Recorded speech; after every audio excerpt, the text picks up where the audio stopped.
nous aimerons ce soir prendre un autre angle de ce grand sujet, et nous allons parler au fait, c'est à titre interrogatif, nous voulons savoir avec précision l'identité de celui qui est né de la femme et qui est mort, qui a été élevé dans la gloire, qui aujourd'hui fait l'objet de beaucoup de contestations.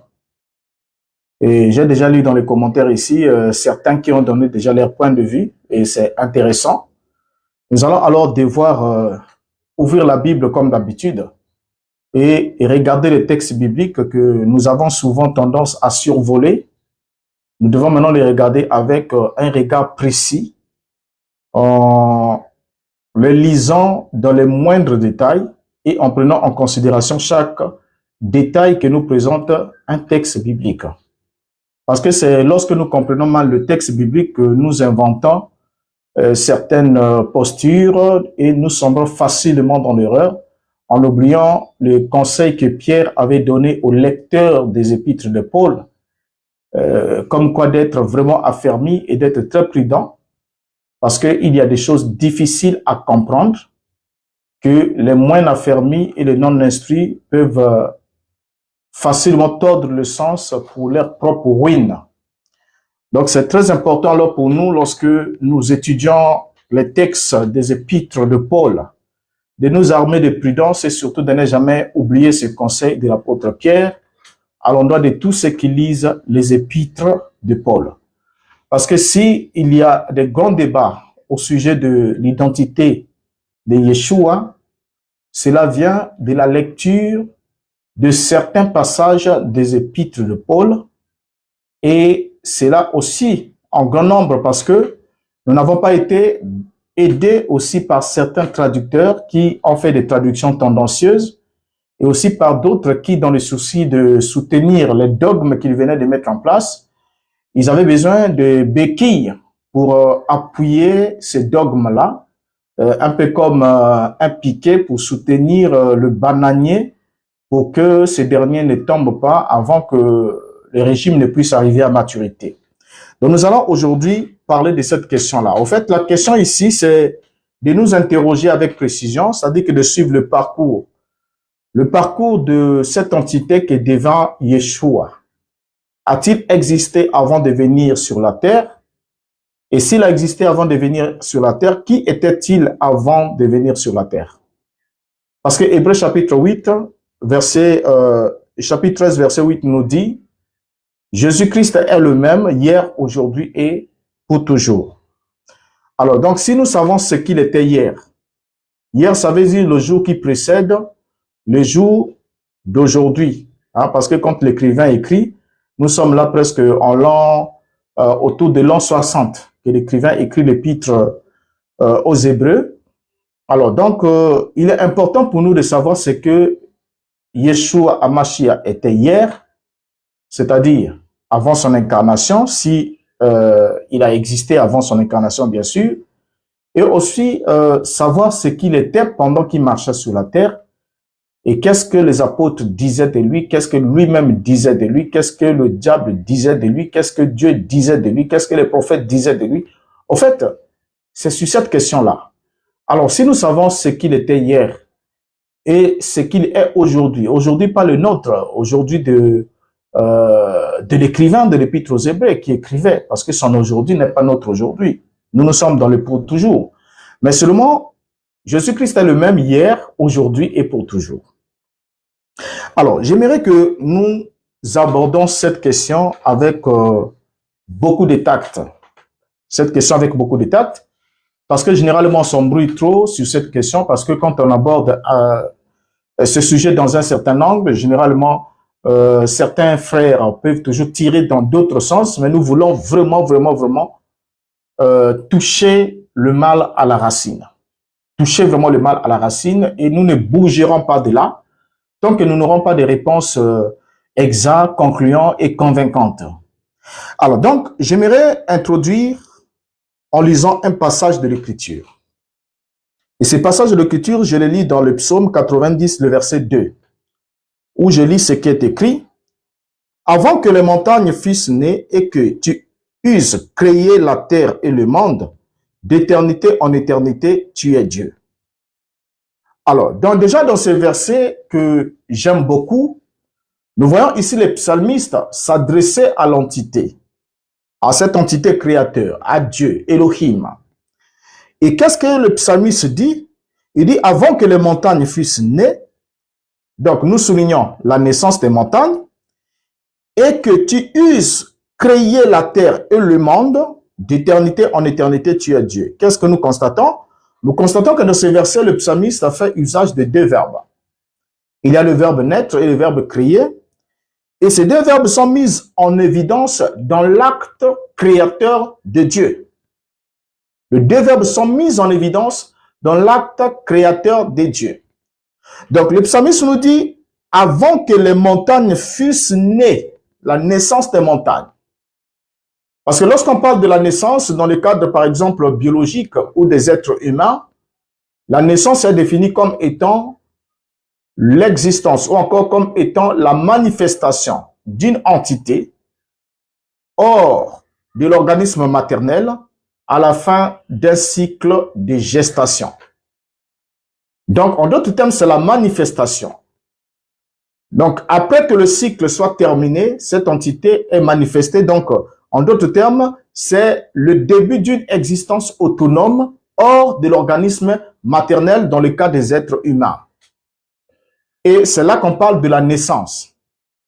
Alors maintenant ici, dans ce texte, nous lisons, avant que les montagnes fussent nées et que tu eusses créé la terre et le monde, d'éternité en éternité, tu es Dieu. Et déjà en lisant ce texte, nous comprenons que dans la pensée des psalmistes, la création, créer et donner naissance, c'est la même chose. Parce qu'il est précis, il dit, avant que les montagnes fussent nées, donc on parle là de la naissance, et que tu eusses créé la terre et le monde, d'éternité en éternité, tu es Dieu. Alors, lorsque nous entrons dans le livre de Job, quand Job contestait les décrets du Tout-Puissant, et que le Tout-Puissant avait décidé de descendre pour parler avec Job, pour interroger Job, c'est lui qui va nous révéler quelque chose que j'aimerais que nous suivions progressivement, parce que là, nous avons déjà compris avec le psaume 90 que d'éternité en éternité, Dieu est Dieu. Dieu est Dieu avant même d'avoir donné naissance à une montagne, avant même que les montagnes fussent nées, avant même qu'il ait créé la terre et le monde, d'éternité en éternité, Dieu est Dieu. Mais lorsque Dieu vient parler alors à Job, il va apporter certains détails qui doivent vraiment interpeller notre attention. Parce que nous voulons ici connaître l'identité de celui qui est né de Marie. Était-ce Dieu qui était né? Était-ce une autre entité qui était née? C'est ce que nous sommes censés découvrir. Et ça, on ne va pas le découvrir avec les théories, avec les explications, mais on doit le découvrir avec les Écritures. Parce qu'il n'y a pas un meilleur moyen de découvrir qui est réellement cette entité si le Seigneur ne nous ouvre pas l'esprit pour que nous comprenions les Écritures. Donc, c'est pour cette raison qu'il est vraiment impératif que nous puissions vraiment lire ce texte.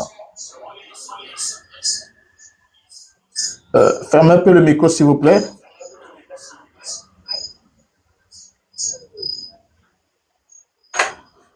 Alors, donc, lorsque nous voyons le texte de Job, on va dans Job chapitre 38, le verset 1er jusqu'au verset 4.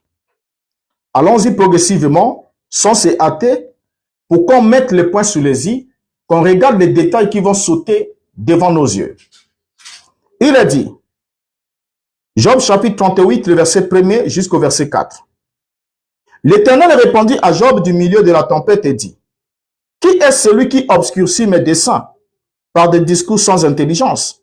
Saint terrain, comme un vaillant homme, je t'interrogerai et tu m'instruiras. Verset 4. Où étais-tu quand je fondais la terre? Dis-le si tu as de l'intelligence. Donc ici, le verset 4 attire notre attention sur un élément. Dans cet élément, Dieu interroge Job. Il lui demande de lui dire où est-ce qu'il était lui, s'il est intelligent, où est-ce qu'il était lorsque je fondais le monde. Donc ici, là, cette entité qui s'adresse à Job ne dit pas où étais-tu quand nous fondions le monde. Lorsque nous étions en train de fonder le monde, nous, il n'utilise pas le pronom personnel pluriel, mais il dit je, qui est la première personne du singulier. Alors, donc déjà ici, lorsqu'il pose la question, il dit, où étais-tu quand je fondais la terre? Dis-le si tu as de l'intelligence. Alors, ici déjà, nous lisons bien Dieu nous dire qu'il est celui qui a fondé la terre. Et qu'il posait la question à Job de lui dire où est-ce qu'il était, s'il est vraiment intelligent. Alors, on suit ensemble avec vous que lorsque nous lisons la suite des Écritures, nous allons alors prendre le Proverbe chapitre 22. Le Proverbe chapitre 22 va nous dire quelque chose ici de très intéressant. Le Proverbe chapitre 22 va nous dire quelque chose de très intéressant ici, là. Le verset 8. Proverbe plutôt chapitre 8, le verset 22. Nous lisons, il s'agit ici de la personnification de la sagesse. C'est la sagesse qui s'exprime, qui est personnifiée dans les Écritures. Et nous allons découvrir un élément, tout en soulignant que Dieu nous dit, il dit à Job que c'est lui, Dieu, qui a fondé la terre. Mais dans le psaume 90, on nous a dit qu'avant que les montagnes fussent nées et qu'il ait créé la terre et le monde, d'éternité en éternité, il est Dieu. Pas ils sont Dieu, mais il est Dieu. Nous sommes là au singulier. Alors, dans le Proverbe chapitre 8, le verset 22, la Bible nous dit, « L'Éternel m'a créé la première de ses œuvres, avant ses œuvres les plus anciennes. » Or déjà ici, lorsque nous lisons ce texte est très éloquent, nous n'oublions pas que nous avons souligné dans le psaume 90 que le verbe naître, parce que le psalmiste dit, avant que les montagnes fussent nées et que tu eusses créé la terre et le monde, d'éternité en éternité, tu es Dieu. Mais ici, là, dans ce texte ici, la sagesse s'exprimant dit, l'Éternel m'a créé. Il utilise le terme créé. Or, dans le psaume 90, nous avons vu que donner naissance et créer dans le cadre de Dieu signifie pratiquement la même chose. Parce que donner naissance et créer sont des actes qui sont synonymes lorsqu'il s'agit de l'être divin. Parce qu'il appelle du néant, tout comme donner naissance dans le cadre humain, c'est manifester, rendre manifeste ou rendre visible ou accorder à un être humain d'obtenir une existence autonome hors de l'organisme maternel, ça c'est dans le cas des êtres humains.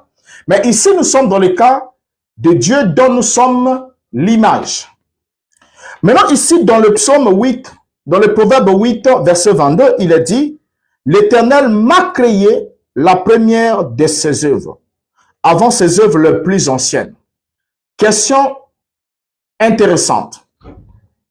Lorsque le texte ici dit « le premier », cette entité déclare avoir été créé le premier. Il dit bien l'Éternel m'a créé le premier. En d'autres termes, l'Éternel m'a donné naissance. L'Éternel m'a amené à l'existence à partir du néant. Donc avant un temps T, cette entité qui s'exprime ici n'existait pas. Et c'est l'Éternel qui lui donne vie. Tapotez, partagez s'il vous plaît, partagez. Il n'y a aucun partage. En tout cas, manifestez votre soutien pour le live.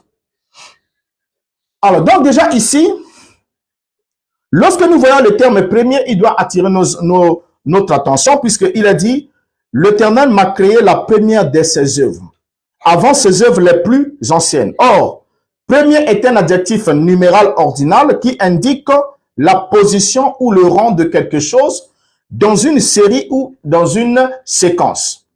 Donc déjà ici, on doit considérer ce terme lorsqu'on parle de premier, nous avons en face de nous un adjectif numéral ordinal et qui nous montre que cette entité est venue en première position, dans une position de prééminence, étant suscité le premier ou encore celui qui débute, qui est au commencement d'une série qui doit être mentionnée par la suite.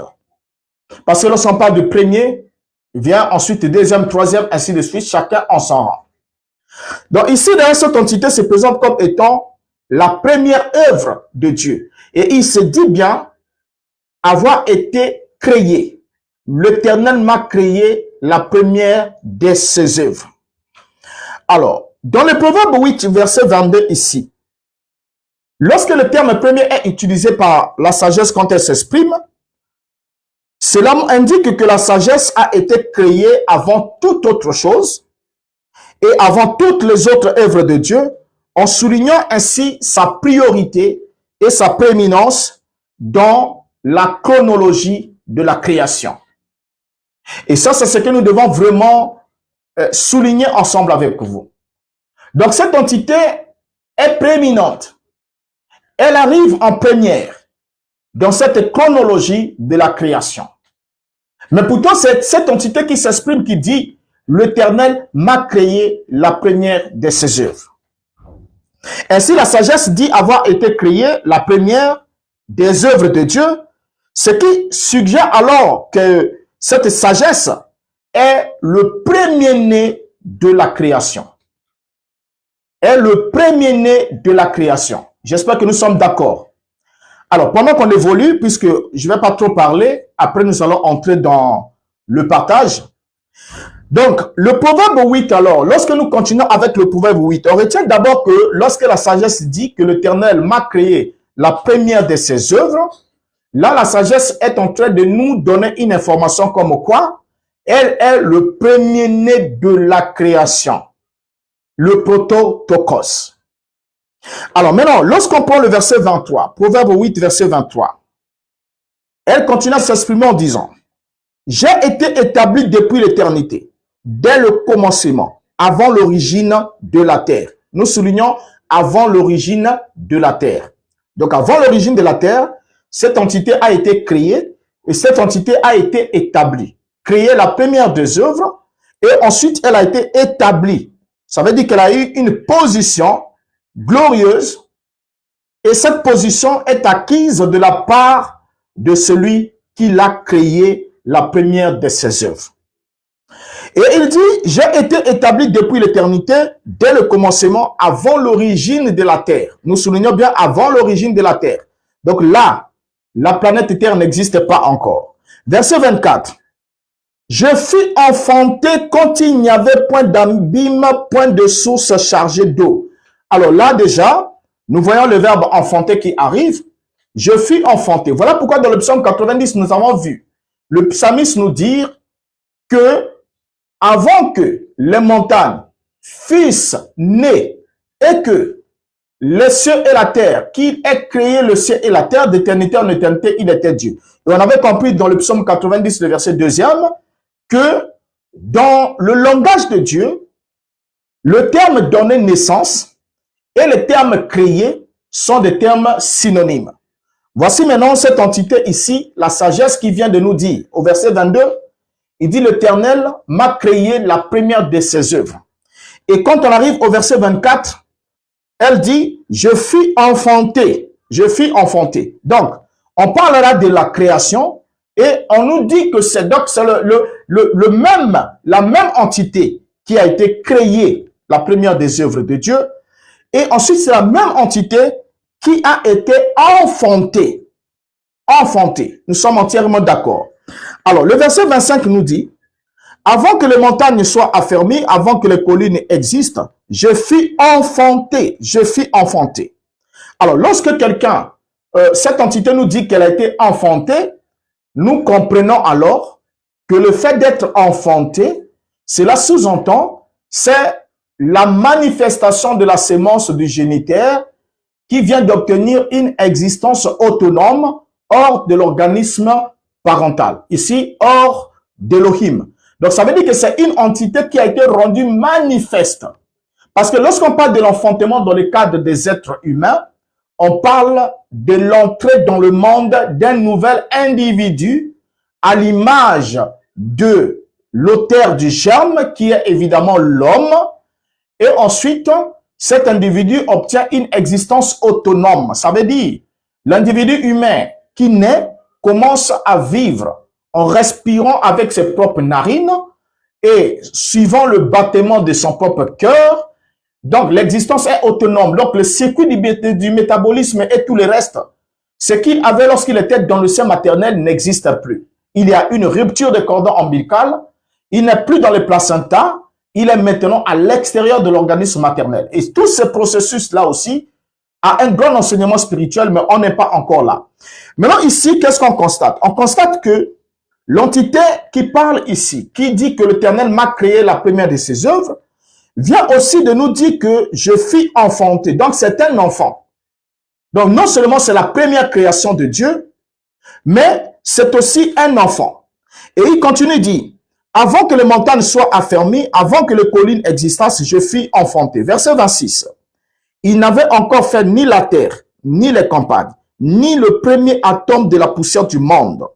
Donc, on voit bien ensemble avec vous que cette entité a été créée et cette entité a été enfantée, la première avant la fondation du monde. Et là, nous sommes entièrement d'accord. Maintenant, le problème ici, c'est lequel?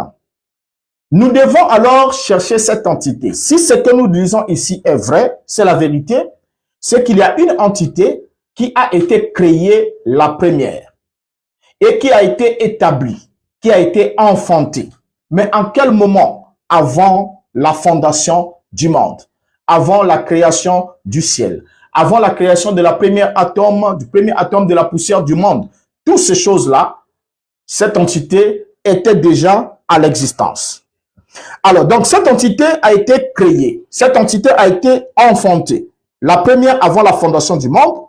Et cette entité était ce qu'on appelle dans la langue grecque le prototokos de la création. Le premier-né de la création.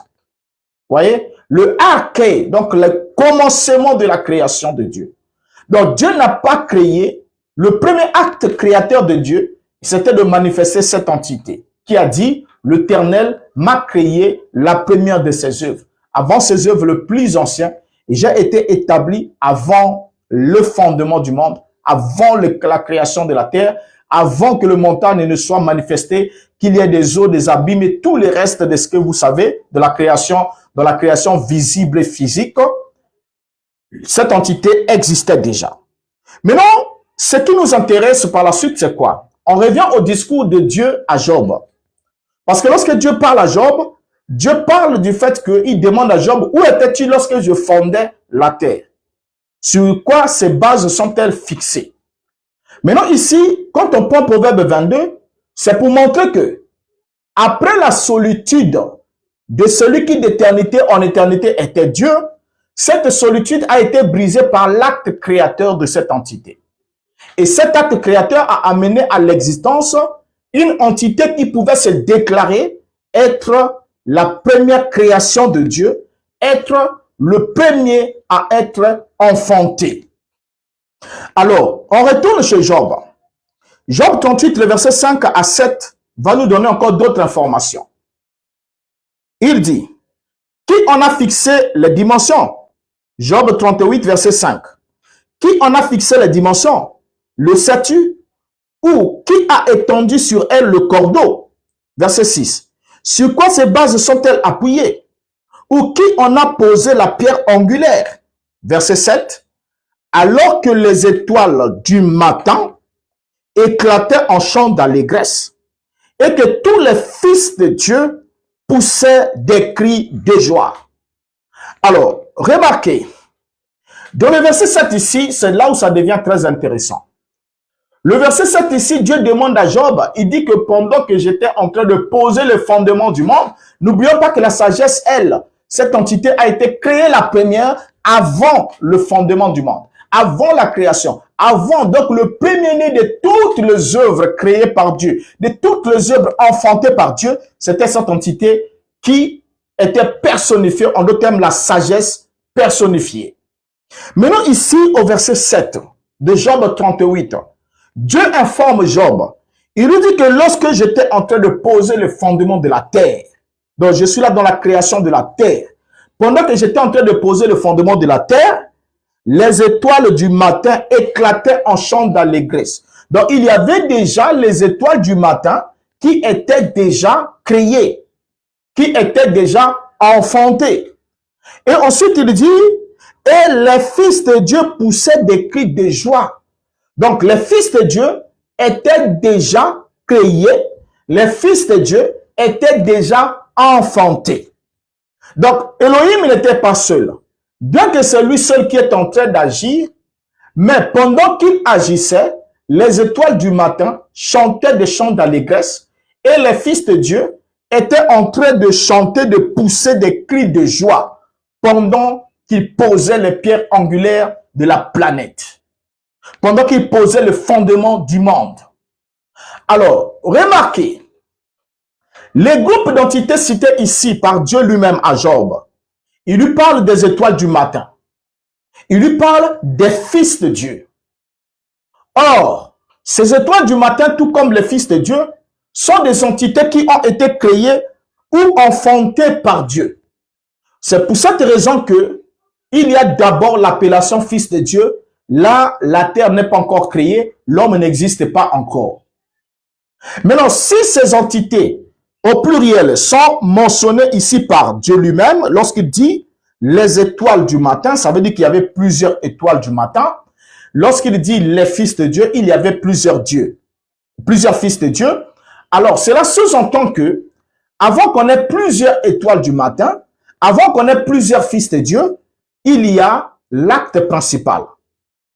Il y a le premier à être enfanté et le premier à être créé, le premier à être manifesté. Donc, l'aîné de la création, le prototokos. Donc, c'est sur cette question-là que nous sommes. Nous voulons alors découvrir les étoiles du matin ici, tout comme le Fils de Dieu, existaient déjà avant la fondation du monde. On est d'accord? Alors, si la sagesse personnifiée est la première œuvre de la création de Dieu, cela sous-entend qu'elle est le premier-né des étoiles du matin et le premier-né des fils de Dieu. Donc, que ce soit les étoiles du matin comme les fils de Dieu, la sagesse étant la première œuvre créée par Dieu et la première enfantée par Dieu, parce que les étoiles sont la création. Quand on parle de l'étoile du matin, c'est une création parce que Dieu a créé les étoiles. Ça, c'est les étoiles physiques lorsqu'il crée le monde. Mais avant de créer le monde, de poser les fondations du monde et de créer les cieux et la terre, il avait d'abord créé des entités spirituelles. Et parmi ces entités spirituelles, autant que les étoiles du matin, autant que les fils de Dieu, il y avait un qui était le premier-né. Le premier-né. Alors, donc, le Créateur avait alors les fils, puisqu'on parle d'avoir enfanté. La sagesse dit, je fus enfanté quand il n'y avait point encore ceci. Donc, c'était un enfant de Dieu. Enfanté par qui? Par Jéhovah. Enfanté par l'Éternel. Donc, le Créateur, avant de commencer la création, il était déjà père. Il avait déjà des fils. Parce que lorsque les entités fils sont manifestées, cela donne automatiquement à l'entité génitrice ou encore au Créateur la qualité de père. Parce que Dieu d'éternité en éternité est Dieu et il n'est pas père. Mais il devient père dès l'instant où il enfante, où il crée. C'est à ce moment-là qu'il devient père. Parce que les enfantés prennent alors le titre de fils. Parce qu'ils sont des semences du Père ou les germes du Père rendus manifestes dans une existence autonome, dans une structure autonome. Alors, donc maintenant ici, quand nous lisons notre Bible, nous sommes là encore ensemble, on est encore dans le ciel, avant même la création du monde. Une autre question va être posée dans le livre des Proverbes.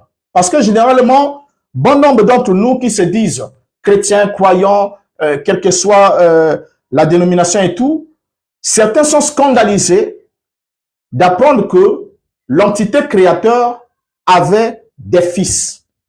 Donc c'est un père, qu'il avait des fils. Et que parmi ces fils, il y en avait le premier-né, le premier à être créé ou le premier à être enfanté. Parce que créer comme enfanté pour Dieu veut dire pratiquement la même chose. Maintenant ici, lorsque nous prenons le Proverbe chapitre 30, le verset 4, il y a une question, une série de questions qui va être posée qui vont nous permettre de comprendre quelque chose. Proverbe chapitre 30, le verset 4. Qui est monté aux cieux et qui en est descendu? Qui a recueilli le vent dans ses mains? Qui a serré les eaux dans son vêtement? Qui a fait paraître les extrémités de la terre? Quel est son nom? Et quel est le nom de son fils? Le sais-tu? Donc cette question est très intéressante. On pose la question, qui est monté aux cieux et qui en est descendu? Qui a recueilli le vent dans ses mains? Qui a serré les eaux dans ses vêtements, dans son vêtement? Et ensuite, on nous dit, qui a fait paraître les extrémités de la terre? Quel est son nom et quel est le nom de son fils? Le sais-tu? Alors, donc déjà ici, nous comprenons que l'entité créateur, celui qui a étendu les extrémités du monde, est un père. Il a un nom et il a aussi un fils. S'il est père, c'est évidemment clair que ce dernier a un fils. Et c'est pour cela que le psaume 30, le verset 4, nous pose la question de savoir quel est le nom de celui qui a étendu les extrémités de la terre. On nous pose la question, le sais-tu? On dit quel est son nom, le nom du Créateur. Et quel est le nom de son fils? Le sais-tu? Parce qu'il est important de connaître le nom du Créateur. Il est important aussi de connaître le nom de son fils. Parce qu'on va voir que lorsqu'on va arriver dans l'Apocalypse chapitre 14, le verset 1er, la Bible nous dit que les 144 000 avaient sur leur front le nom de l'agneau et le nom du Père, de son Père, écrit sur leur front. Et vous allez remarquer, si vous ouvrez votre Bible, vous verrez que écrit porte S. Le fait que écrit porte S signifie que le Père et l'agneau n'ont pas le même nom. Parce qu'il s'agit là du pluriel, la présence de S. S'il y avait un seul nom, on ne mettait pas S. Et ce sont des détails comme ça qui ont échappé à beaucoup, qui, dans une certaine paresse intellectuelle et spirituelle, sont arrivés à des conclusions hâtives. Maintenant, évoluons. J'aimerais que le texte parle, et nous allons évoluer, puisque là, nous sommes encore dans l'Ancien Testament. Nous sommes obligés alors d'entrer dans le Nouveau Testament, et ensuite, on va terminer avec l'Apocalypse. Nous constatons déjà que la Bible nous donne des signaux très importants, comme quoi l'entité créateur avait d'abord créé une entité qui était la première de ses œuvres, qui était enfantée. Et ensuite, l'entité nous dit, en parlant à Job, que pendant qu'il posait les fondations du monde, les étoiles du matin chantaient d'allégresse et les fils de Dieu poussaient des cris de joie. Mais lorsqu'on arrive dans Proverbe chapitre 30, on nous pose la question de savoir si nous connaissons le nom de l'entité créateur et si nous connaissons le nom de son fils. Pourquoi il est parlé de son fils? Et pourquoi, au lieu de dire ses fils, pourquoi son fils? Parce que vous allez voir, quelque part, on va voir la question du fils unique qui va revenir. Unique, pourquoi? Parce que c'est le premier-né et le premier dans son ordre à être créé. Donc, il n'y a pas de semblable à lui dans cette posture-là. Et ça, on va le développer. Maintenant, ici, lorsque nous arrivons dans les évangiles, on va maintenant interroger Yeshua. Lui, il va nous parler parce que nous voulons comprendre. Jusqu'ici, nous avons compris que Dieu était d'éternité en éternité Dieu. Et avant de créer le monde et de faire quoi que ce soit, il avait créé une autre entité et l'avait établie dès l'éternité, avant même le fondement de la terre. Et cette entité a été enfantée. Et pendant que Dieu posait le fondement du monde, ça veut dire qu'il avait déjà créé les étoiles du matin et créé les fils de Dieu, ou encore enfanté les fils de Dieu, parce que ce sont des enfants, ils ont été enfantés.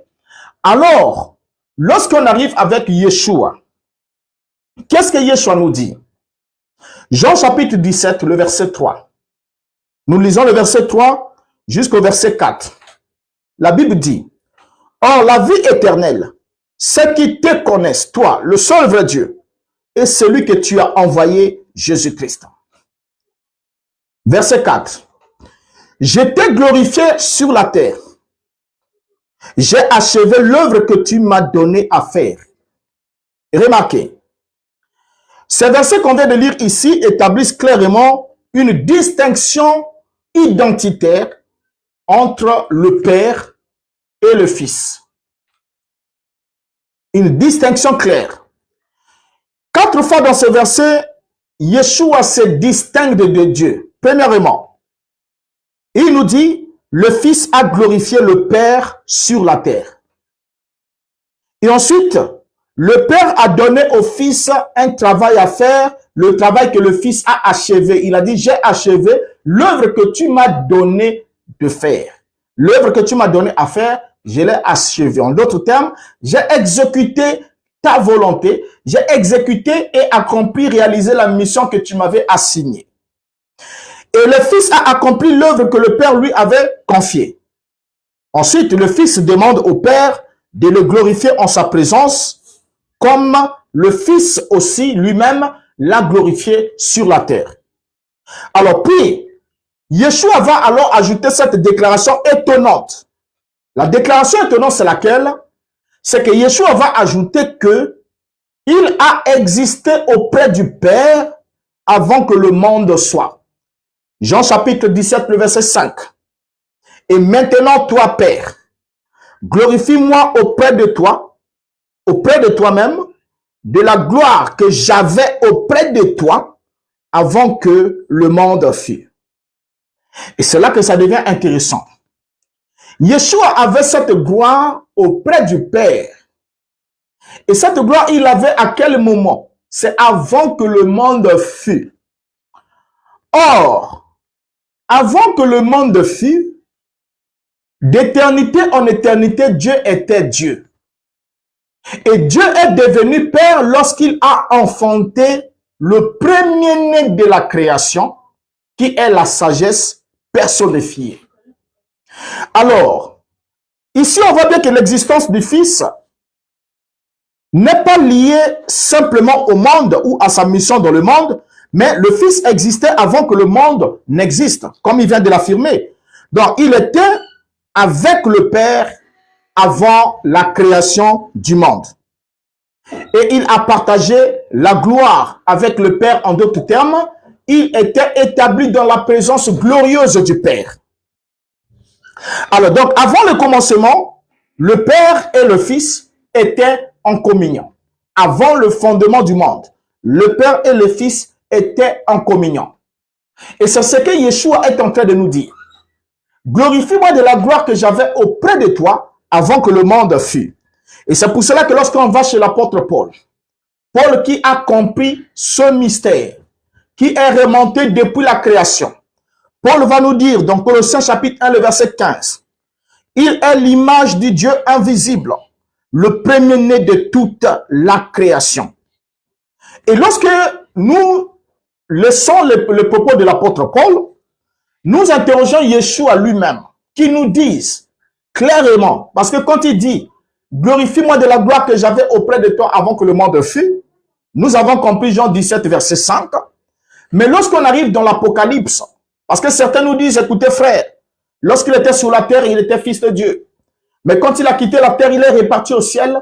Il est retourné dans sa position de Dieu. » Donc ça veut dire que l'expression fils de Dieu n'existe plus. Parce qu'il n'y avait pas de fils de Dieu avant qu'il vienne sur la terre. Et quand il était sur la terre, il était fils de Dieu. Et lorsqu'il retourne au ciel, plus de fils de Dieu, donc en d'autres termes, plus de père. Parce que le père est défini par le fils, tout comme le fils est confirmé par le père.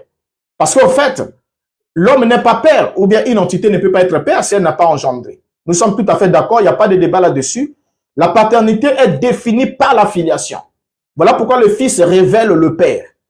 Donc un homme peut être là, on saura que cet homme est père si et seulement cet homme est capable d'engendrer. S'il peut donner naissance, en ce moment-là, on lui attribue cette qualité paternelle. Alors maintenant ici, après que nous ayons vu ce que dit l'apôtre Paul, après avoir lu l'apôtre Paul, qu'est-ce que Paul nous dit? Paul nous dit, Colossiens 1, verset 15, parlant de Christ, il dit, il est l'image du Dieu invisible, le premier-né de toute la création. Vous savez, lorsqu'on lit ce verset a été bien sûr déjà lu plusieurs fois ici, mais nombreux de ceux qui lisent ce verset aiment dire simplement, il était le premier-né, il s'arrête là, et ensuite ils vont nous chercher là où Dieu a dit à Israël, Israël est mon premier-né, ainsi de suite, pour chercher à vouloir, en quelque sorte, noyer le poisson. Mais la réalité, c'est que le verset doit être lu jusqu'à la fin. Le premier-né de quoi? Le premier-né de toute la création. Or, l'expression premier-né, nous savons que premier, c'est un adjectif numéral ordinal qui montre ce qui vient dans une file et en quelque sorte, qui est manifesté avant tous les autres.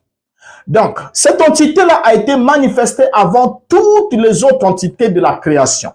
C'est ce que Paul dit ici, que Christ est l'image du Dieu invisible. Il est le premier-né de toute la création. Il précise, le premier-né de toute la création. Ça énerve le diable.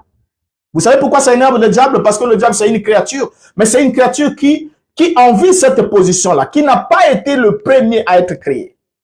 Quelle que soit sa dimension, qu'on le regarde en tant qu'entité, qu'on le regarde en tant qu'ange déchu, quel que soit, on parlera de cette entité un de ce jour dans un live. Nous parlerons de diable, de Satan, de l'adversaire, de tout ce que vous connaissez là.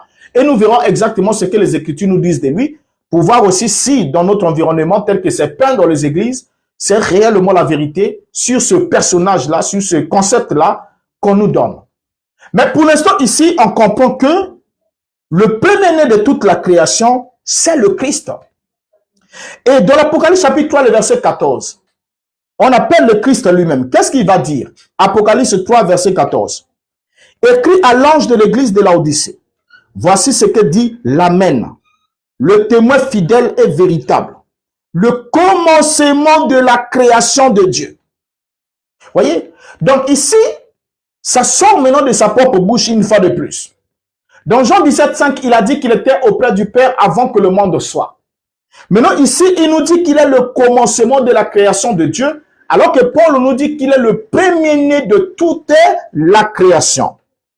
Et non seulement ça, Yeshua va alors revendiquer encore un autre titre. Apocalypse chapitre 2, le verset 18. Pour ceux qui disent, Jésus était fils de Dieu quand il marchait sur la terre, parce que fils de Dieu, ça veut dire, lorsque Dieu prend un corps humain, il est appelé maintenant fils de Dieu. C'est pas le cas. Ici, Yeshua est déjà au ciel. Dans l'Apocalypse chapitre 2, le verset 18, il dit, écrit à l'ange de l'église de Thyatire, voici ce que dit le Fils de Dieu, celui qui a les yeux comme une flamme de feu et dont les pieds sont semblables à des lairans ardents.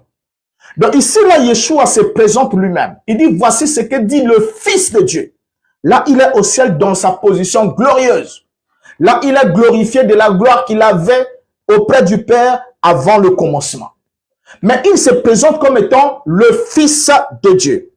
Alors, non seulement ça, dans Apocalypse chapitre 22, le verset 16, Yeshua va ajouter, moi, Jésus, j'ai envoyé mon ange pour vous attester ces choses dans les églises. Je suis le rejeton et la postérité de David, l'étoile brillante du matin. Alors, remarquez mes chers frères, remarquez, il n'y a pas plus éloquent que le propos du maître lui-même. Ici, Yeshua, non seulement il se présente comme étant celui qui était auprès de Dieu avant le fondement du monde, et ensuite, l'apôtre Paul le présente comme étant le premier-né de la création de Dieu, et lui-même vient confirmer ce que Paul dit plus tard en disant « Je suis le commencement de la création de Dieu ». Et ensuite, il se présente comme étant le Fils de Dieu. Il dit « Voici ce que dit le Fils de Dieu ». Et enfin, il dit qu'il est l'étoile brillante du matin. L'étoile brillante du matin. Or, nous avons lu dans Job 38 que pendant que Dieu posait le fondement du monde, les étoiles du matin chantaient d'allégresse et les fils de Dieu poussaient des cris de joie. Or, si cette entité qui parle ici, Yeshua se présente comme étant fils de Dieu, nous savons que Yeshua en tant que fils de Dieu n'est pas simplement fils de Dieu, mais la Bible dit qu'il est le premier-né de toute la création. Le premier-né. Et cette qualité qu'il a, c'est une qualité unique en son genre. Alors, maintenant ici, déjà ayant compris ce qui s'est passé au ciel, ayant lu ce que Yeshua a dit, l'une des questions qui se pose, c'est celle-ci. Qui vint sur la terre il y a de cela 2000 ans? Qui est celui qui est né de la femme Marie? Qui est-ce? Était-ce Dieu qui était né? Ou c'était une autre entité qui a été envoyée, déléguée et à qui un corps humain a été formé? Et c'est là que se trouve la question. Et c'est là que se trouve la question. À la lumière des Écritures, mes chers amis, nous allons alors voir ce que Yeshua a dit, ce que les apôtres avaient compris sur la nature de celui qui devrait venir. Déjà ici, le Nouveau Testament révèle que c'est en insérant le Fils dans l'humanité que Dieu avait en quelque sorte révélé l'alliance du salut. Dieu décide de faire un don à l'humanité. Pour racheter l'humanité, Dieu décide de faire le don de son Fils à notre humanité pour qu'en lui, toute l'humanité soit récapitulée en un seul corps, formant un seul homme, un homme parfait. Tout comme l'homme et la femme, par leur union, deviennent un seul corps. Alors, Jean chapitre 3, le verset 16 nous dit, « Car Dieu a tant aimé le monde qu'il a donné son Fils unique afin que quiconque croit en lui ne périsse point, mais qu'il ait la vie éternelle. » Alors, déjà ici, dans ce passage, nous remarquons beaucoup de choses. Nous remarquons d'abord qu'il est fait mention d'un don. Dieu a tant aimé le monde qu'il a donné son Fils. Et déjà là, dans le verbe donner, il y a l'expression d'un don. Un don de la part de l'initiative d'un donateur, en l'occurrence, c'est Dieu lui-même qui est le donateur du don.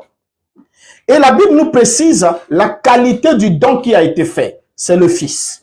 Dieu a donné son Fils. Donc Dieu ne s'est pas donné lui-même pour le salut de l'humanité, mais Dieu donne son Fils pour le salut de l'humanité afin de témoigner de son amour. Il donne ce qu'il avait de plus cher. Remarquez, la Bible est claire. Dieu a tant aimé le monde. Il est d'abord parlé, fait mention de l'amour. Il a tant aimé le monde qu'il a donné son Fils unique. Or, s'il y a le don, cela implique obligatoirement qu'il y ait le donateur. Et le donateur ici, c'est Dieu. Le don ici, c'est le Fils de Dieu, n'est-ce pas? Le don, c'est le Fils de Dieu qui est donné. Alors, le récepteur du don, c'est le bénéficiaire du don, c'est l'homme, quiconque croit. Donc, il y a ici les trois personnages qui sont mis en scène. Il y a Dieu qui est le donateur du don, et il y a le Fils qui est le don donné par Dieu, et il y a le bénéficiaire du don qui est l'homme. Donc, le don exige alors qu'il y ait un récepteur qui l'accepte dans cette qualité-là. Or, Dieu a donné son Fils. Mais vous allez voir que les gens qui devraient recevoir le Fils, dans la qualité du Fils, le traiter comme Fils, le considérer comme Fils, le croire comme Fils, le confesser comme Fils, et le traiter comme on traite un don, on commençait alors à dire non, nous, ce n'est pas le Fils qui nous a été donné, pour nous, c'est Dieu lui-même qui est venu vers nous. Et là, ça pose tout un problème avec ce que disent les Écritures, ni avec ce que dit le plan de la parole tout entière. Et cela montre déjà que si on ne comprend pas qui est celui qui est venu pour naître d'une femme, alors cela montre qu'on n'a pas compris le mystère de la création. On n'a rien compris de ce qui s'est passé dans la création. Au fait, on n'a jamais pris le temps d'étudier ce texte-là qui nous montre exactement ce qui s'est passé lors de la création. Donc, s'il y a le donateur, il y a le don, il y a aussi les récipiendaires du don. Mais notons ensemble avec vous que un don peut être en quelque sorte donné, mais seulement le don est l'expression d'une initiative d'amour. Parce que celui qui aime donne. Lorsque Dieu a dit à Abraham, donne-moi ton fils, ton unique fils. Et quand Abraham est monté sur la montagne pour donner son fils, Dieu lui dit, maintenant je sais que tu crains Dieu et que tu ne m'as pas refusé ton fils. Parce que la crainte de Dieu s'exprime de l'amour. Si tu m'aimes, donne-moi ton fils. Et c'est comme ça que Dieu, en retour, voyant la foi du Père, de la foi qu'était Abraham, lui aussi pour témoigner de son amour au monde, il a donné son fils. Or, selon la Bible, Dieu a manifesté son amour envers nous en envoyant son fils unique, Yeshua HaMashiach, dans le monde, afin que nous puissions vivre par lui. Et cette manifestation de l'amour de Dieu est considérée comme un acte d'une grande bonté et l'expression de sa miséricorde, visant à offrir le salut aux hommes. Voilà pourquoi dans 1 Jean, chapitre 4, le verset 9, nous pouvons lire: l'amour de Dieu a été manifesté envers nous, en ce que Dieu a envoyé son Fils unique dans le monde, afin que nous vivions par lui. Donc, voyez ici, l'amour de Dieu a été manifesté à notre endroit, en ce que Dieu a envoyé son Fils unique, afin que nous vivions par lui. Donc ici, là, lorsqu'on utilise le terme « envoyé », généralement, je ne sais pas si c'est aussi une affaire d'âge, parce que quand on était tout enfant, les parents pouvaient nous envoyer, on dit, bon, je t'envoie acheter ceci, et nous, on comprenait que, lorsque papa me disait, je t'envoie m'acheter du pain, ça veut dire que papa reste, et moi, je vais faire la commission, c'est une mission qui m'est assignée. Mais quand on est devenu adulte, les verbes ont, semble-t-il, avec le sceau de la révélation, changer le contenu, changer de définition, changer de signification. On voit une entité qui vient nous dire, le Père m'a envoyé. Nous disons non, c'est pas le Père qui t'a envoyé, c'est le Père lui-même qui est venu. Tu es en train de nous tromper. Alors que ce dernier nous dit, en vérité, je vous le dis. Et qu'il était la vérité incarnée. Ça veut dire quoi? Ça veut dire que ces paroles sont exactement comme telles et devaient être prises comme telles et qu'il ne devait pas y avoir de discordance entre ce qu'il affirmait et ce qu'il était réellement. C'est ça être l'incarnation même de la vérité. Alors maintenant ici, cela montre que lorsque Dieu envoie, il envoie Yeshua HaMashiach et l'envoi qu'il a envoyé son fils était une démonstration d'amour envers l'humanité. Donc Dieu devait donc trouver les cœurs des hommes prêts à recevoir. Parce qu'une fois que le don est fait, si le récipiendaire n'accepte pas le don dans la qualité du don, alors ce don sera inefficace. Alors il ne servira à rien. C'est comme des malades qui arrivent sur l'escalier de la salle d'attente d'un médecin. Les deux malades sont souffrants. Le médecin prescrit l'ordonnance et donne les remèdes à chacun d'eux et leur donne la posologie. Et comment est-ce qu'ils devaient prendre ces remèdes-là? Mais l'un d'eux consomme le remède, l'autre le garde au fond de son tiroir.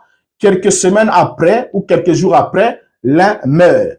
On va pas accuser le médecin. C'est pas le médecin qui est la cause de son décès, mais c'est lui-même. Parce que il a reçu le don, mais il n'a pas exploité le don dans la qualité du don. Et ça, c'est très important. Exploiter le don dans la qualité. Voilà pourquoi Yeshua pouvait dire celui qui reçoit un prophète en qualité de prophète. Celui qui reçoit le juste en qualité de juste. Recevant aussi une récompense de la part du juste. Voyez, donc c'est très important. Donc on peut recevoir le don, mais si on ne reçoit pas le don dans sa qualité, ça veut dire qu'on ne fera pas bon usage de ce don-là. Et c'est ce qui arrive effectivement au niveau du corps de Christ, prétendument, qui est sur la terre présentement. Alors donc si le Père voulait donner le Fils à la terre, il ne voulait pas du tout prendre aussi les risques de voir ce Fils être rejeté. Ainsi nous comprenons que la venue de Yeshua était l'incarnation. C'était l'incarnation du Fils de Dieu. Dieu a incarné son Fils dans une chair humaine. C'est pas le Fils qui s'est lui-même incarné, mais Dieu l'a incarné dans une chair humaine. En d'autres termes, Dieu l'a formé un corps. Voilà pourquoi lorsque nous prenons le livre de Proverbes, nous prenons plutôt Hébreux chapitre 10, le verset 5.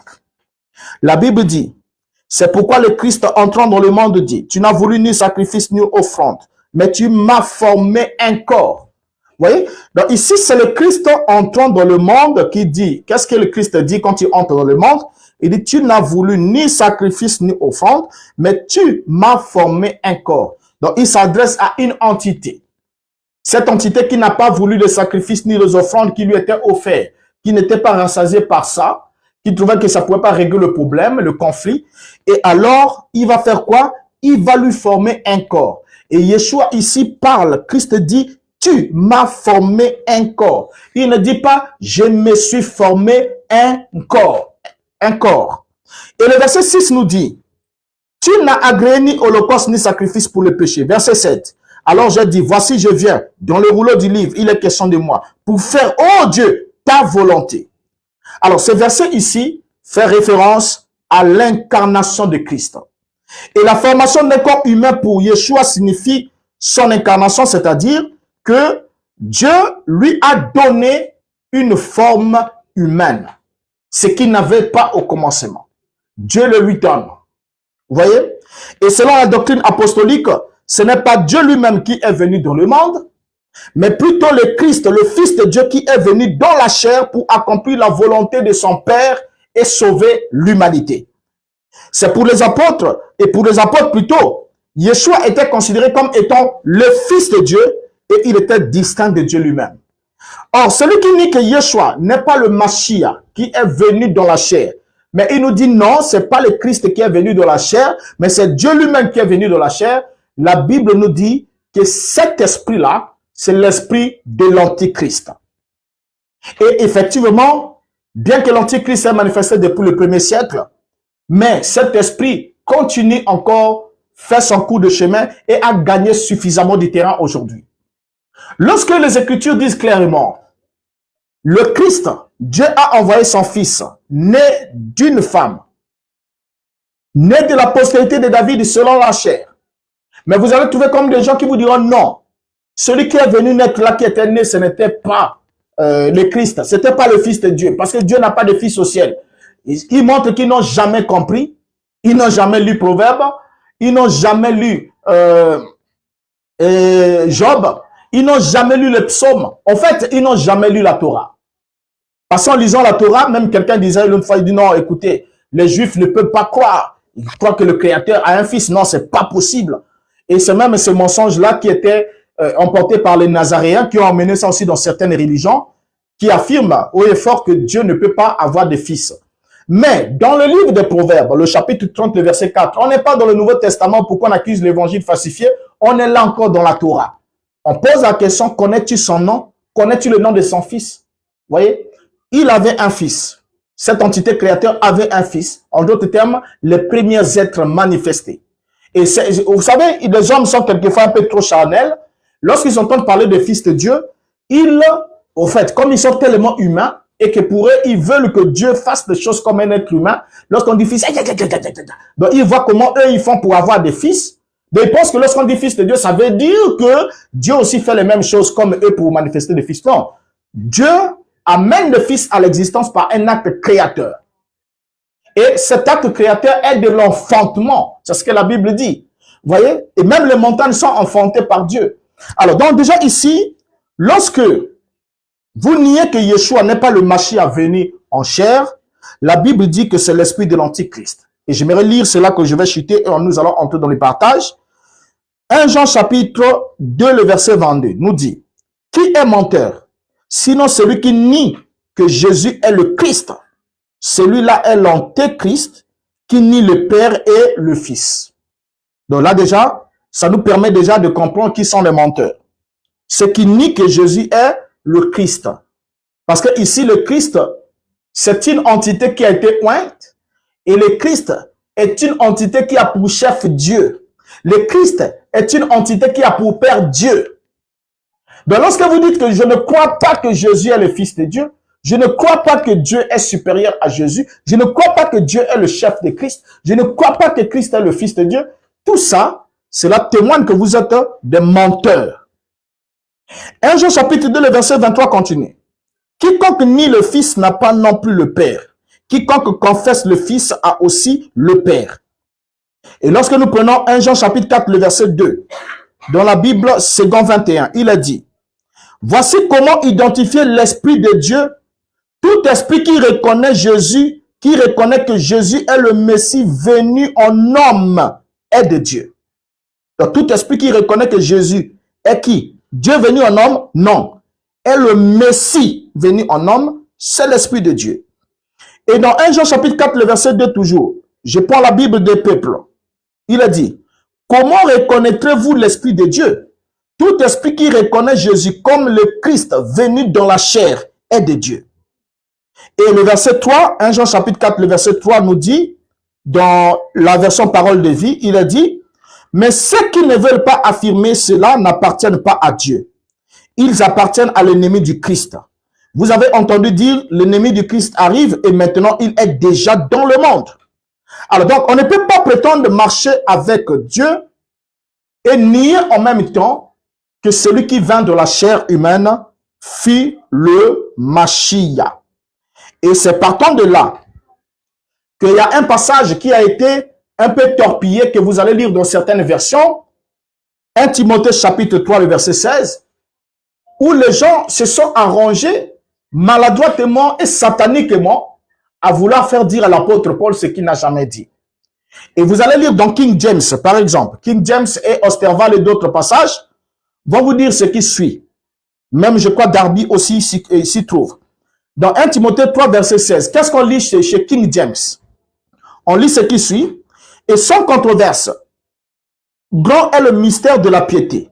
Dieu était manifesté dans la chair, justifié dans l'esprit, vu des anges, prêché aux gentils, cru dans le monde, reçu dans la gloire.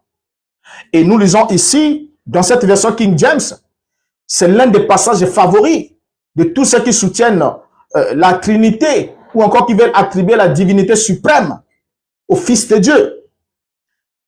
Ils lisent quoi? Dieu était manifesté dans la chair. Or, il n'y a pas de verset dans la Bible qui supporte cette affirmation. Il n'y a aucun verset dans la Bible qui supporte cette affirmation, mais il n'y a que des opinions religieuses, comme ce que vous allez voir tout à l'heure, qui vont supporter cette affirmation-là. Alors, si Dieu était réellement manifesté dans la chair, alors de toute évidence, premièrement, les gens l'auraient vu. Ça veut dire qu'on aurait vu Dieu. S'il était manifesté dans la chair, on aurait vu Dieu. C'est la première conséquence. On aurait vu Dieu. Or, Jean chapitre 1, le verset 18. L'évangile de Jean est écrit, Jésus est venu, il est mort, il est ressuscité, il est monté dans la gloire. Et le verset 18, la Bible dit, personne n'a jamais vu Dieu. Le Fils unique qui est dans le sang du Père est celui qui l'a fait connaître. Personne ne l'a jamais vu, mais le Fils unique est celui qui vous a mis en relation avec lui. Parce que faire connaître, c'est mettre en relation avec. Or, lorsque nous arrivons dans Jean 14, 9, l'un des passages favoris de certains, Philippe dit, montre-nous le Père et cela nous suffit. La réponse de Yeshua, Jean 14, 9, la Bible dit, Jésus lui dit, il y a si longtemps que je suis avec vous et tu ne m'as pas connu. Philippe, celui qui m'a vu a vu le Père. Comment dis-tu, montre-nous le Père? Et partant de là, certains ont acclamé, ils ont dit, ah, donc Jésus est en train de dire à Philippe que le Père c'est moi. Mais pourtant, il aurait pu répondre simplement, je suis le Père. Mais il ne l'a pas fait. Philippe dit, montre-nous le Père et cela nous suffit. Nous, on veut voir le Père et cela nous suffit. Mais il dit, depuis que je suis avec vous, il ne dit pas, tu ne m'as pas vu. Non, tu ne m'as pas connu. Parce que voir le Père réside dans la connaissance du Fils. C'est quand vous connaissez Yeshua dans son identité de Fils, qu'en ce moment-là, vous voyez, vous comprenez que ce dernier a été mandaté par le Père parce qu'il était dans le Père et que le Père était en lui. Vous voyez? Alors, en ce moment-là, lorsque les gens veulent prendre ce texte-là pour dire, voilà, donc ceux qui ont vu Jésus ont vu le Père.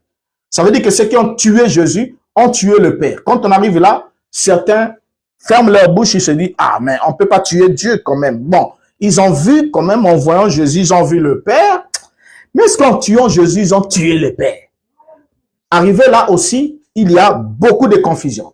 Mais pour que l'écrivain ne vous laisse pas dans la confusion, parce qu'il savait que il y a des gens qui vont venir au 21e siècle, en Afrique, en Europe, par-ci, par-là, dans le pays francophone, et un certain soir de l'an 2025, ils vont lire Jean chapitre 14, le verset 9, et pour eux, ce passage-là sera suffisant contre tous les restes des Écritures de la Bible pour leur signifier que Jésus était lui-même le Père. Ils vont comprendre ça comme ça. Non, pour leur éviter ça, qu'est-ce qu'il faut faire? Il va mettre encore quelque chose dans l'épître de Jean. Le même Jean qui a écrit là-bas. Et il arrive d'abord au chapitre 17, il dit, « Oh, la vie éternelle est qu'ils te connaissent, toi, le seul vrai Dieu, et celui que tu as envoyé, Yeshua Hamashiach. » Et rien qu'au chapitre 14, verset 28, il ajoute, « Le Père est plus grand que moi. » En d'autres termes, le Père est supérieur à moi. Le Père est mon chef. Le Père est mon Dieu. Le Père est mon supérieur. Le Père est celui qui m'a envoyé. Le Père est mon créateur. Vous voyez? Donc, tout est là. C'est ce que Paul avait compris quand il dit dans 1 Corinthiens 11, verset 3. L'homme est le chef. Christ est le chef de tout homme. L'homme est le chef de la femme. Et Dieu est le chef de Christ. Mais qu'est-ce que Jean va dire? 1 Jean chapitre 4, verset 12. Personne n'a jamais vu Dieu. Là, c'est l'épître. Hein? Personne n'a jamais vu Dieu. Demandez à Philippe. Est-ce que Philippe avait vu Dieu?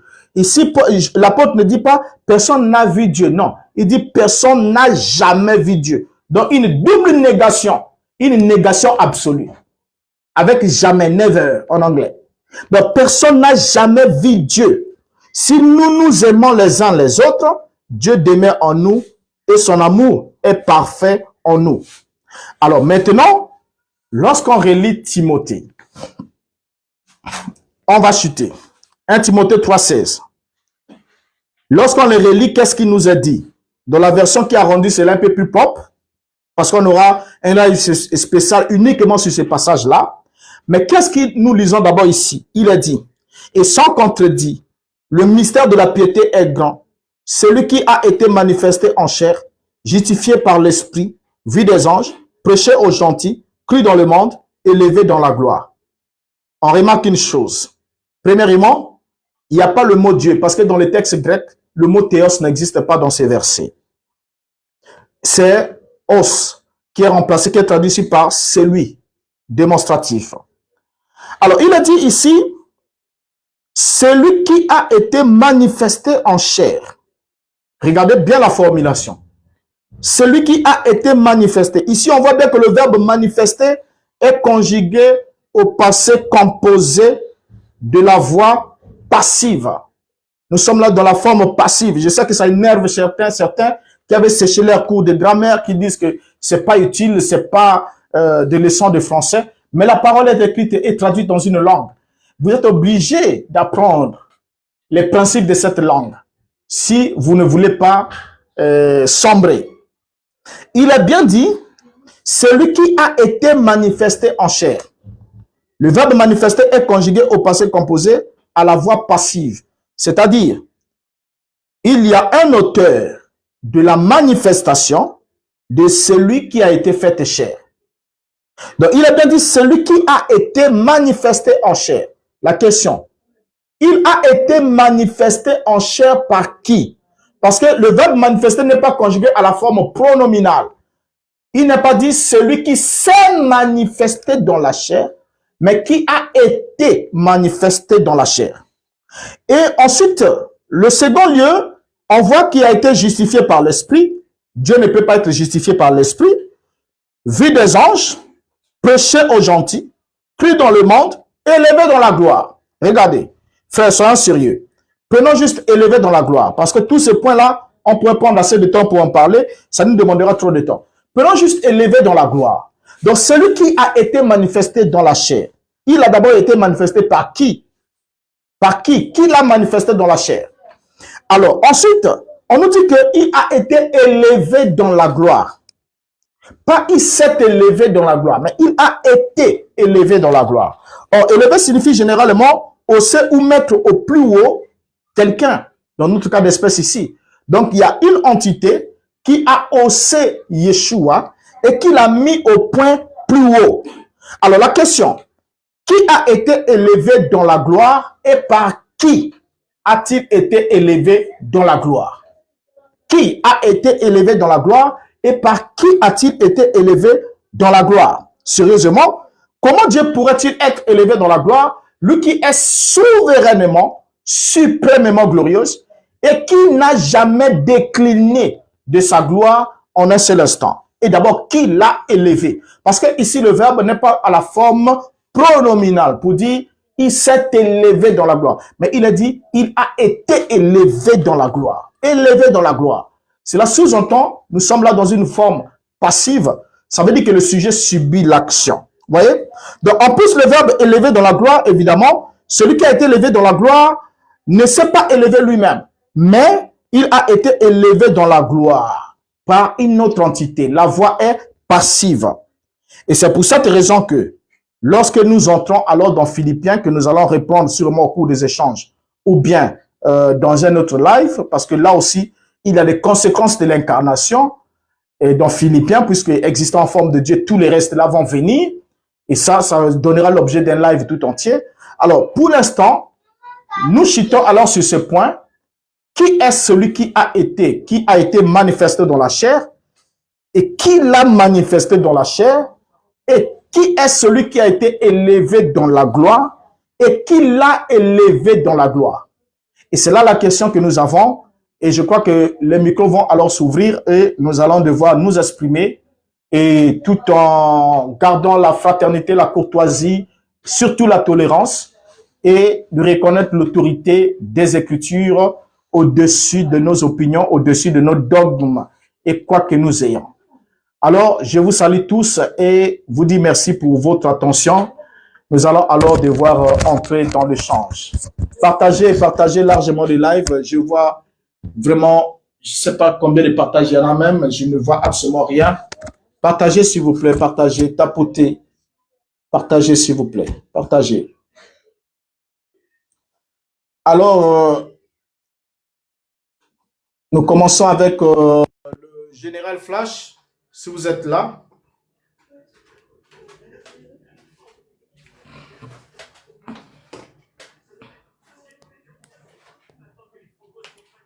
Je crois qu'il n'est pas là.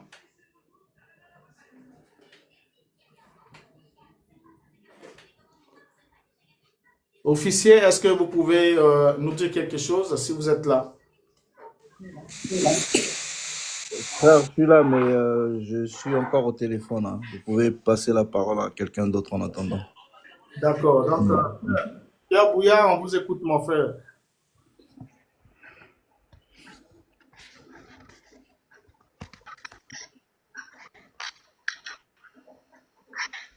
Salut à tous les panels. Salut. Je vous salue au nom de notre Seigneur Jésus-Christ Nazareth. Amen. D'abord, merci pour la parole que vous m'avez accordée, docteur. On est tous là d'abord pour apprendre. Parce que la connaissance, on ne se suffit pas, ne se limite pas. Au fur et à mesure, on apprend, on s'accroît. Donc, lorsqu'on ne veut pas apprendre, c'est là où on reste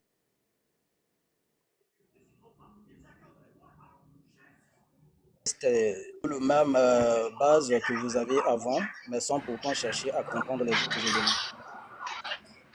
Alors, moi, j'aimerais retourner d'abord vers le livre de Genèse. Vous allez comprendre que Dieu n'a pas été le choix d'une personne ou d'un être créé dans les cieux ou sur la terre. Mais tout être a été et est le choix et le consentement de Dieu. Mais Dieu n'a jamais été le choix et le consentement d'un être, que ce soit dans les cieux, que ce soit sur la terre.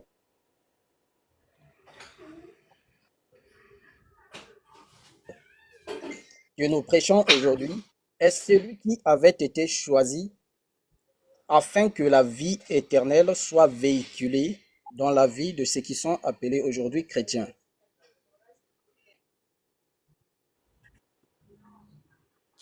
Nous allons voir dans Genèse, quand on parle de l'arbre de la vie, il faisait bien l'objet de notre Seigneur Jésus-Christ de Nazareth.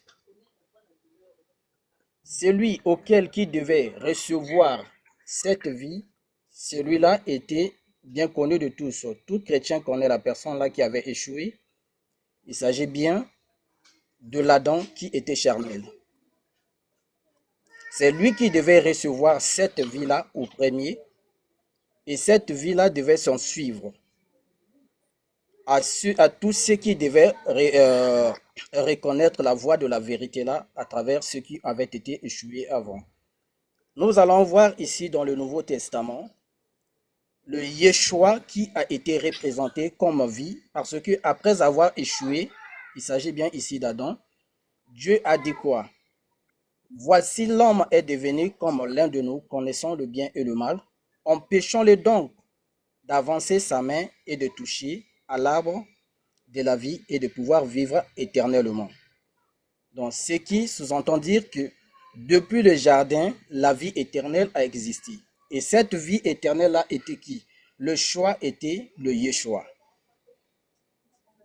Et cela ne revient pas à dire que c'est lui qui a été le choix afin que par lui, les gens reçoivent la vie éternelle, devait se poser comme celui qui étant le Créateur, c'est-à-dire le Père.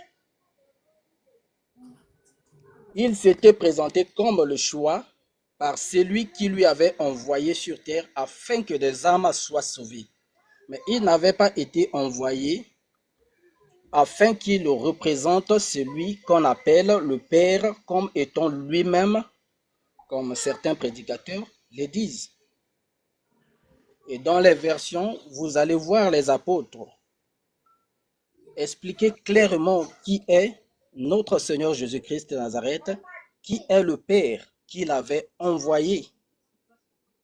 Et toutefois, dans l'intervention de notre Seigneur, il amenait dans ses prédications qu'il était le Père. Il n'a jamais mentionné dans ses prédications qu'il était le Dieu vivant, mais il s'est toujours présenté comme étant le Fils. D'où vous allez voir dans l'Apocalypse, il se tient toujours dans la partie étant Fils et non comme étant toujours le Père. Il s'est toujours présenté comme le Fils. D'où il dit dans l'Apocalypse chapitre 12, il présente celui qui est au-dessus de lui comme son Dieu et notre Dieu, comme son Père et notre Père. Certains prédicateurs me diront qu'il s'était manifesté en chair et lorsqu'il a repris sa place, il l'a repris comme étant le Père. J'aimerais ainsi revenir sur le témoignage de l'Étienne. Dans la souffrance et la douleur de la lapidation, envahi par la puissance du surnaturel, Dieu lui a ouvert les yeux. Il a vu la gloire de Dieu. Et lorsque Dieu lui a fait voir, il a vu le Seigneur Jésus-Christ se tenant debout à la droite de celui qu'on appelle Père.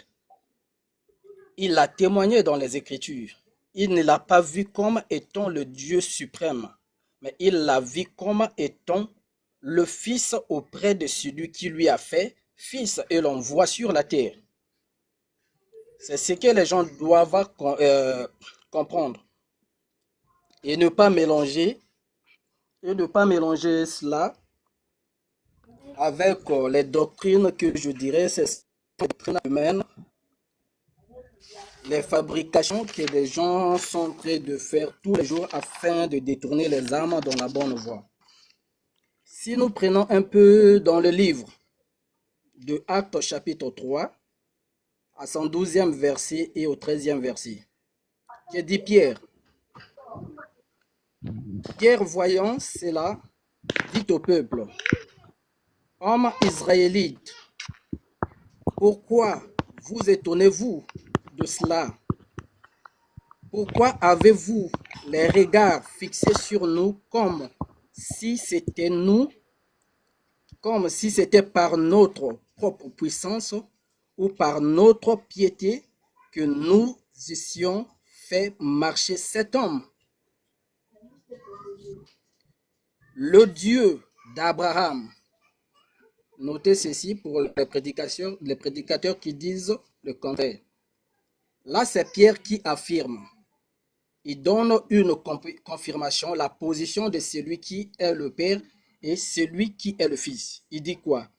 Le Dieu d'Abraham, d'Isaac et de Jacob, le Dieu de nos pères. Il rappelle d'abord l'ancienne alliance.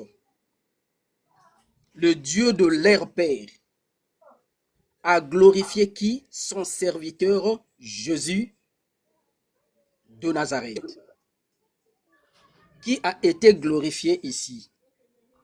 Par un être plus supérieur que lui. Je vois bien ici, c'est le Seigneur Jésus-Christ qui a été glorifié par le Père, et non le Père glorifié par le Fils. Que vous avez livré et nié, cependant Pilate qui était d'avis qu'on le relâcha. Donc ici le texte ne dit pas, ne le témoigne pas, l'apôtre Pierre plutôt, ne le témoigne pas comme étant le Dieu créateur, mais il le témoigne comme étant son serviteur, son envoyé et son fils, son unique. Alors, ceux qui affirment qu'il est le Père, il devrait apporter des preuves qui devaient prouver ici que ceux qui disent qu'il est le Fils, ils sont dans le faux, et que lui qui est dans la bonne voie, qui nous apporte des textes qui vont aussi aider ou édifier les autres qui ne sont pas éclairés, qui sont aussi éclairés. Donc, merci, docteur. Je crois que dans le panel, il y en a beaucoup d'autres qui sont là. Ils peuvent avoir aussi des avis à partager. Je ne suis pas le seul. Merci pour la parole. Merci beaucoup, frère Pierre. Nous vous avons écouté avec beaucoup d'attention. Et nous allons cette fois-ci. Est-ce que le général est là?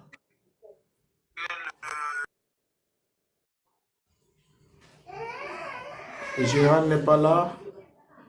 Frère Roger, est-ce que ça peut passer déjà?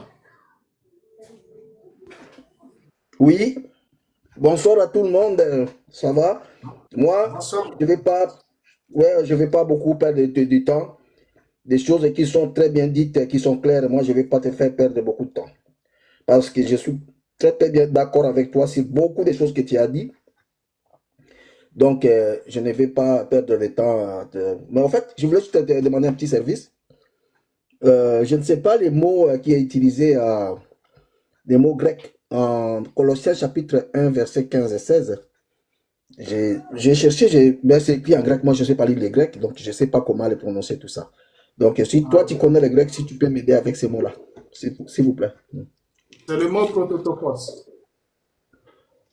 Donc, ce que j'avais vu là, c'était. Est-ce qu'il y a un autre mot? Panta. Panta. Tu connais le mot qui s'appelle panta? Vous l'avez vu où? Je l'ai vu quelque part dans la même publication à moi. On avait parlé des mots panta, qui vient du mot passe. C'est passe comme ça. Là. Allez, je vous écoute, bien aimé. Oui, justement, en fait, c'est juste ça, parce que bon, je voulais juste une petite aide tout simplement. Si tu peux, si tu connais pas, je vais continuer à faire des recherches. Je sais que je vais les trouver. Vous avez Donc, trouvé je suis ça pas là pour. quel verset? Ouais. Colossiens 1, 16.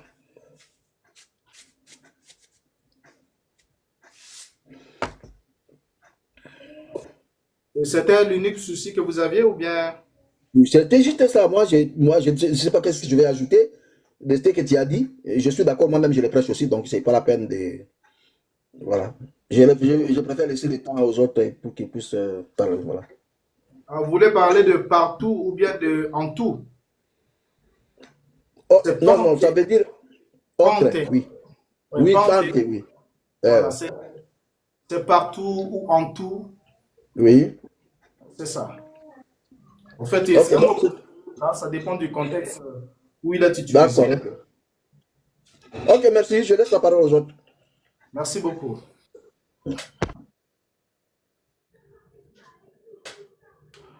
Alors, frère Inko Sibakosi.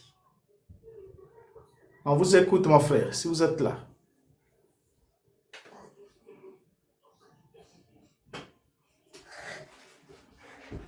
Apparemment, il n'est pas là. Et Machal, nous vous écoutons, frère.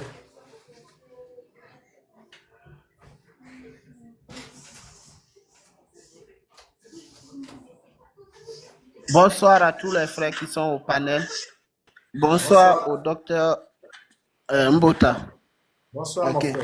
Ça fait 2 jours. Ok. Ça fait 2 jours que je vous suis. Et malgré mes demandes, on ne me fait pas monter. Vous avez parlé la dernière fois de qui devons-nous adorer. Et hier, je crois, c'était qui devons-nous prier.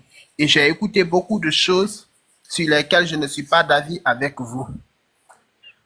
Je vais réagir par rapport à cela. Lorsque vous dites qu'il ne faut pas adorer, par exemple, le Fils, c'est le Père qu'il faut adorer. Frère Shalom, s'il vous plaît. Est-ce que vous n'avez pas quelque chose à nous dire d'abord en rapport avec le sujet d'aujourd'hui?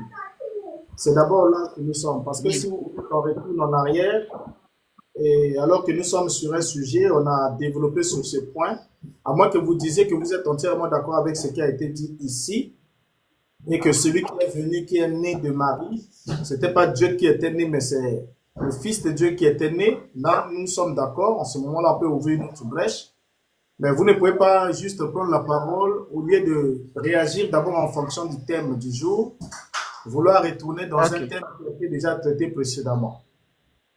Ça nous fera pas vraiment avancer. Ce que je vais dire, c'est que les 3 thèmes parlent de la même chose. Au fait, vous revenez juste pour faire une distinction entre le Père et le Fils. Malgré que les thèmes sont différents, mais tout dans le contenu, c'est toujours le même en suivant votre développement. Donc, vous faites la distinction entre, comment on appelle ça, Dieu et Jésus-Christ. C'est ça votre position. Il y a Dieu, il y a Jésus-Christ. Et vous avez des versets bibliques qui sont vos bases. Et nous qui avons une position contraire à la vôtre, nous avons aussi des versets. Et nous n'ignorons pas vos versets. Les versets que vous citez, ces versets se trouvent dans la Bible. Dans Jean 5, verset 23, il est dit, afin que tous honorent le Fils comme ils honorent le Père. Ça veut dire que le Père et le Fils peuvent avoir les mêmes honneurs. Et si ces 2 personnes distinctes, et dont l'un, c'est-à-dire le Père, selon vous, seul mérite les honneurs de l'adoration, de l'action de grâce, la prière, et qu'on dise que le Fils doit recevoir les mêmes honneurs que le Père, comme le Père reçoit l'honneur, le Fils doit recevoir ainsi, il y a là un problème. Comment le Fils, selon vous, qui n'est pas Dieu, peut recevoir le même honneur que le Père qui est Dieu, selon vous? Il y a là un problème. Et nous continuons ici. Deuxièmement, vous aviez parlé, par exemple, de la vie éternelle. Lorsque vous citez Jean 17, vous dites, la vie éternelle est qu'ils te connaissent, toi, le seul vrai Dieu, et celui que tu as envoyé. Donc, il y a la distinction entre le véritable Dieu, le vrai Dieu, et son envoyé Jésus-Christ. Et vous avez ajouté à cela 1 Jean 5, 20. Lorsque vous citez 1 Jean 5, 20, il a dit que la vie éternelle, il dit, nous sommes dans le Dieu véritable en son Fils Jésus-Christ. C'est lui le Dieu véritable, c'est lui qui est le Dieu véritable et la vie éternelle. Pour vous, le Dieu véritable s'applique au Père. C'est selon votre logique. Mais si selon ces versets, si on suit le raisonnement de ces versets, il dit, la vie éternelle est celui qui te... Il dit, nous sommes dans le Dieu véritable en son Fils unique. C'est lui qui est le Dieu véritable et la vie éternelle. C'est-à-dire, c'est le Dieu véritable qui est en même temps la vie éternelle. Mais lorsque nous lisons le premier chapitre de ce livre de 1 Jean, il a dit que la vie éternelle qui était auprès du Père, cette fois-ci, la vie éternelle était auprès du Père. Cette vie éternelle qui était Dieu, celui qui est le Dieu véritable et la vie éternelle, cette vie éternelle était auprès du Père selon 1 Jean 2. Frère Emma Shalom, s'il vous plaît. Vous savez, vous avez dit, vous vous êtes plaint que ça fait beaucoup de jours, vous avez souhaité monter, mais vous n'aviez pas l'occasion. Lorsqu'il arrive que vous trouvez la possibilité de monter comme ça, soyez objectif. Réagissez d'abord en fonction de la thématique qui a été choisie pour ce soir. Et si vous n'avez pas des éléments pour contribuer en fonction de la thématique de ce soir, en tout cas, de grâce, laissez que d'autres qui peuvent peut-être avoir quelque chose à nous apporter, puissent nous apporter, et nous allons tous les écouter. Parce que ce soir, pour vous rappeler, si peut-être vous n'étiez pas là, vous avez pris le train en marche. Nous avons vu dans le psaume 90, le verset 2e. D'éternité en éternité, Dieu est Dieu. Il est Dieu avant qu'il ait enfanté les montagnes, avant qu'aucune montagne ne soit enfantée, avant qu'il ait créé le monde, il était Dieu. Et ensuite, en Job chapitre 38, la Bible nous dit que avant que Dieu puisse, lorsqu'il faut poser le fondement du monde et créer la terre, les étoiles du matin chantaient d'allégresse, les fils de Dieu poussaient des cris de joie. Mais avant d'arriver là, on a vu dans le psaume chapitre 8, le verset 22, une entité qui dit « L'Éternel m'a créé la première de ses œuvres, avant ses œuvres les plus anciennes. J'ai été établi avant la fondation même du monde. Je fus enfanté pendant qu'il n'y avait aucune étoile, il n'y avait pas de cours d'eau, il n'y avait pas de montagne, ainsi de suite. » Et au Proverbe chapitre 30, le verset 4, la Bible nous dit que cette entité qui a déployé le ciel et la terre a un fils. Il nous pose la question de savoir si nous connaissons son nom et si nous connaissons le nom de son fils. On arrive dans Jean 17, verset 5. Jésus dit, « Père, glorifie-moi de la gloire que j'avais auprès de toi avant que le monde fût. » Et quand on arrive dans Colossiens chapitre 1, le verset 15, l'apôtre Paul dit que Christ est l'image du Dieu invisible, le premier-né de toute la création. Enfin, lorsqu'on arrive dans Apocalypse chapitre 2, c'est Yeshua qui dit, voici ce que dit le Fils de Dieu. Et au chapitre 3, il dit, il se présente lui-même comme étant le commencement de la création de Dieu dans Apocalypse chapitre 3, le verset 14. Et enfin, dans Apocalypse chapitre 22, Yeshua a dit qu'il est l'étoile brillante du matin. C'est là que nous avons compris que celui qui est venu selon Jean chapitre 3, le verset 16, c'est le Fils de Dieu. Et la Bible nous dit que Dieu a envoyé son Fils dans une chair humaine. Donc, c'est le Fils qui a reçu une chair qui lui a été donnée. Nous voulons que, vous qui nous dites que ce n'est pas le Fils de Dieu qui était venu mourir, mais c'est Dieu lui-même qui était venu mourir. Vous nous montrez, à la lumière des versets bibliques, par rapport à ce que nous avons, arrivé d'abord à identifier qui est le premier-né. Est-ce qu'il existe ou il n'existe pas? S'il y a un premier-né de la création, de toute la création, si l'apôtre Paul n'a pas menti que Christ est le premier-né de toute la création, cela signifie quoi? Est-ce que cela signifie qu'il est mis au rang de créature comme étant le premier à être créé? Ou bien il n'est pas une créature? Nous sommes d'abord dans ce sujet-là. Parce que si vous commencez à nous ramener,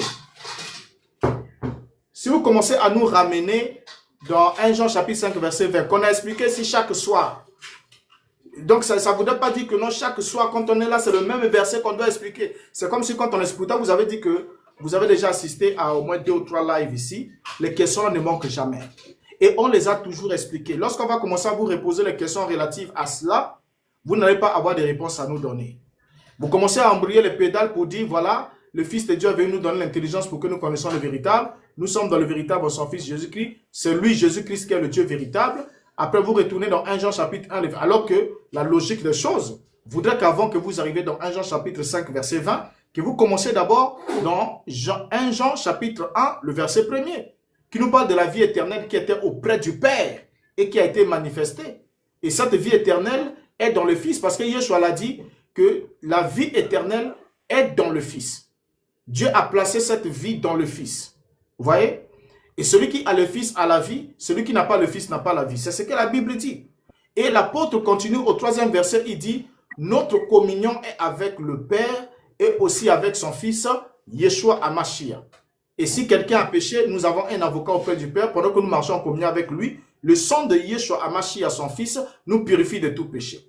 Mais c'est comme ça qu'il va alors, après, il arrive à 1 Jean chapitre 5, le verset 20. Donc, de grâce, ne faites pas ça, épargnez-nous cet exercice-là. Vous allez voir que La première fois que les gens ont apporté ces versets-là, 1 Jean 5, verset 20, nous en avons longuement parlé ici dans tous les détails. Parce qu'on va vous poser des questions. 1. Qui est venu? La réponse logique, c'est le Fils de Dieu. Il a fait quoi? Il nous a donné de l'intelligence. Pour faire quoi? Pour connaître le véritable. Le véritable, là, c'est qui? Est-ce que c'est lui-même le Fils ou bien c'est le Père? Non, c'est le Père. Parce que l'article définit là le véritable. Dans d'autres traductions, on dit le Dieu véritable. Nous sommes dans le véritable, en son Fils, Yeshua HaMashiach. C'est lui. Quand on dit c'est lui, Outos, cela ne veut pas dire que cela est mis pour le sujet qui est cité en dernier record. Parce qu'il y a des textes comme ça où ce n'est pas le sujet qui est cité en dernier record qui est mis là. Dans le texte grec même, ce n'est pas le nom Jésus qui est là. Ou bien ce Fils est le Dieu véritable, comme d'autres traducteurs, comme le Sémer et les autres ont voulu tricher là-dessus. Ce n'est pas ça. Le texte, dans le texte grec, il y a Outos, qui veut dire c'est un pronom démonstratif, c'est démonstratif. Lorsqu'on dit c'est lui le Dieu véritable et la vie éternelle. Maintenant, le Dieu véritable, la vie éternelle, c'est qui? C'est celui dont le Fils est venu nous donner l'intelligence afin que nous puissions connaître. Maintenant, le Fils, quand il vient pour nous révéler, il nous dit la vie éternelle est qu'il te connaisse, toi, le seul vrai Dieu, et celui que tu as envoyé, Jésus-Christ. Alors, malgré ça, vous faites tout un effort pour aller dans le sens que vous voulez partir là. De grâce, en reprenant la parole, touchez le sujet que nous avons abordé ce soir.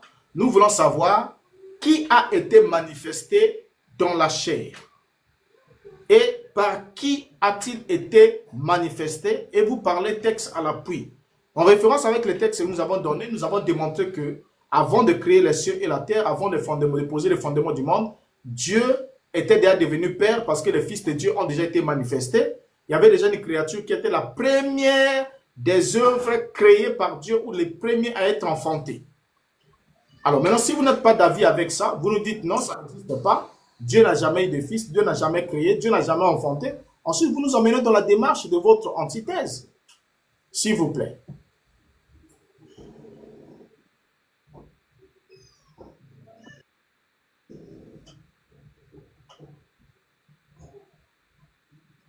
Vous êtes là?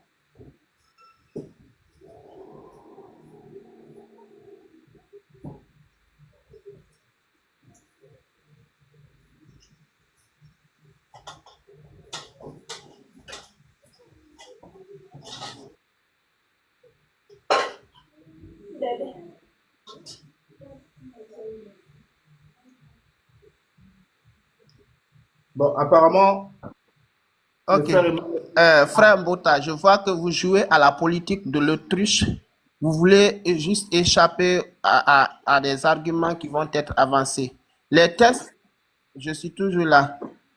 Les versets que je suis en train d'aborder, vous me dites avant d'arriver à 1 Jean, il faut précédemment passer par d'autres versets que vous avez évoqués. Mais les mêmes versets, c'est vous qui les avez évoqués. Si vous me voyez prendre les versets que j'utilise, sont les mêmes versets que vous avez utilisés. Donc, ce sont vos propres versets.